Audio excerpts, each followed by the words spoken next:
This time around, I'm having a little bit of fun with old Greenie. The painted portions of the steering wheel are starting to show their age, so I'm gonna give them a fresh coat of paint.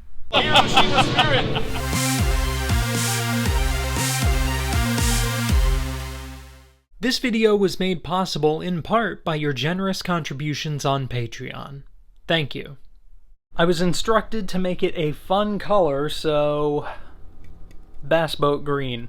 You, of course, can make it whatever color you want. I was happy to refinish it in silver, but the boss said make it glitter. The steering wheel has to come off, so we're going to disconnect the battery, which is, of course, a 10 mil. Whoops. Come on, baby. There we go. Don't worry about this guy, he pops right back on. From there, the 10mm game continues. To remove the airbag, there's just two 10mm bolts on either side. You can't miss them. With a wiggle, there it goes. So first we want to unplug this little blue wire here. That's easy. From there, so we don't have to risk breaking any connectors, we're going to undo these four 8mm bolts to release the airbag inflator from the airbag and horn assembly. From there, we're going to go ahead and remove these four Phillips head screws. Finally got a ratcheting screwdriver. Then we're going to undo the big 21mm bolt that's holding the steering wheel on. Don't forget to unplug this guy before you take the wheel off. I just forgot to record it. So from there, we want to start working this back cover off. There are a couple clips in there. We're going to have to unclip the wiring harness from the steering wheel itself so this all can slide through that hole. The clips that hold the little harness in are easy. You just hold them up like this and the harness slides out. Alright, with that back panel fully disconnected, we now just want to feed our airbag inflator through this bottom hole, which is tight.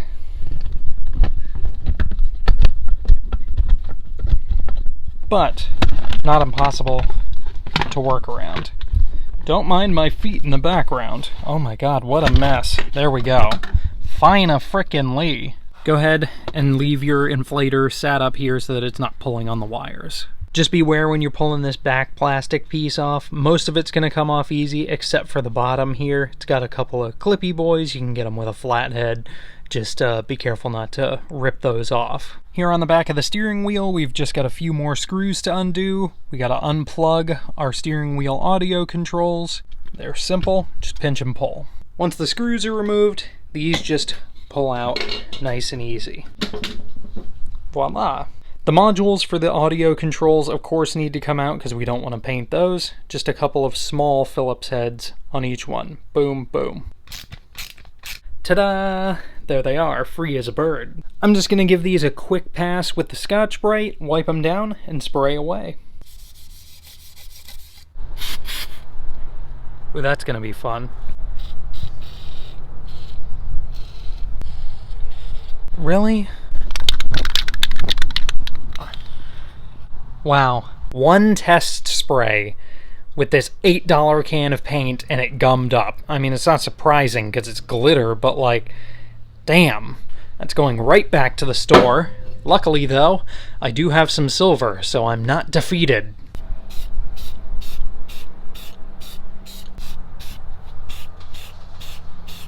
While that first coat dries, it's probably a good opportunity to clean these guys out. Before, after. Cotton swab and a little bit of Mother's M-Tech, and it's looking good as new. I love Mother's M-Tech. It's really good for interior stuff. Get at me, Mothers. Alright, 2 coats in, looking really good. I might do one more light coat, then some clear, and we'll go from there. Damn, that looks really nice. This might be the best paint job I've ever done. Pro tip on this one, because sunlight goes a long way, don't start this project at like 2:30 in the afternoon when it gets dark at 5. So here they are, they're all painted. I'm not going to try and get greedy with the clear coat. JK, I couldn't leave well enough alone. It's dark now, and I think I've got these things perfect. There's about 10 layers each of paint and clear coat on these bitches, so they better hold up, and oh my god, if I ruin one of these, I'll just end it all. Look at that shine, look at that reflection. I'm so proud of myself. I didn't give up. It feels so good to achieve something when you previously thought it wasn't possible. All it takes is a little bit of practice and some confidence, I think. Look at this, it's brand new. Oh, that's so satisfying. This is genuine excitement. Oh, very good. I don't think I've ever assembled something with as much care as I am this steering wheel on a car that's worth $3,000. This steering wheel was so perfect, there's a thumbprint in it. God bless America. How? Oh my god.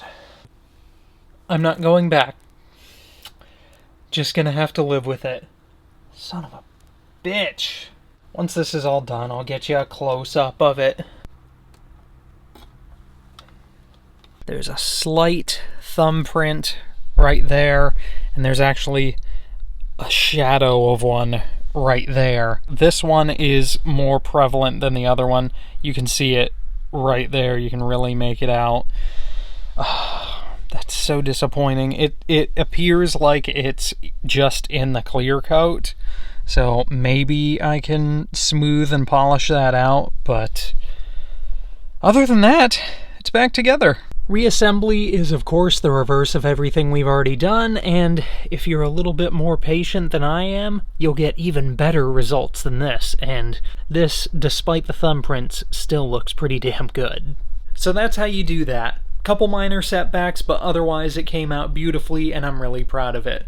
Huge shout out goes to BigBlueDart on Mazdas247.com for your old forum write-up on how to do this. It's what I borrowed the information from to make this video happen, so I really appreciate that. And I hope you guys have enjoyed this one. I'm almost out of battery and storage, so I'm trying to get this one done quickly. Hope you enjoyed it. Thank you all so much for watching and subscribing, and I'll see you guys in the next one. And I'm really proud of it. Shout out to the... oh fuck, the first one's fine.